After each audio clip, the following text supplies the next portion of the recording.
దేవుని ధర్మశాస్త్రాన్ని విడిచిన వారు సన్మార్గమును విసర్జించారు అన్నాడండి. ఏ మార్గం?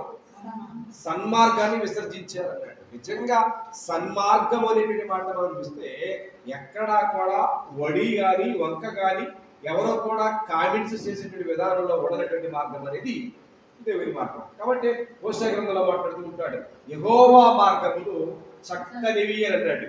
ఎట్లాంటివి? యెహోవా మార్గములు చక్కనివి అని అన్నాడు. చక్కనివి మార్గములు అని ఎవరైతే మనం మాట్లాడామో లేదా చెప్పామో చక్కగా ఉందంటే అర్థం ఏంటి? ఇక ఏ వ్యక్తి కూడా దాని గురించి ఇది లోపం ఉందని చెప్పేటువంటి పరిస్థితి లేదు. చక్కగా ఉందంటే అర్థం ఏంటంటే వడి గాని వంక గాని ఏ మానవుడికి కామెంట్ చేసేటువంటి ఆస్కారం కూడా లేనటువంటి పరిస్థితుల్లో ఏముంది అంటే యెహోవా మార్గంలో చక్కనివి అని అన్నాడు. ఆ చక్కనైన యెహోవా మార్గాన్ని లేదా సన్మార్గాన్ని ఎన్నిసార్లు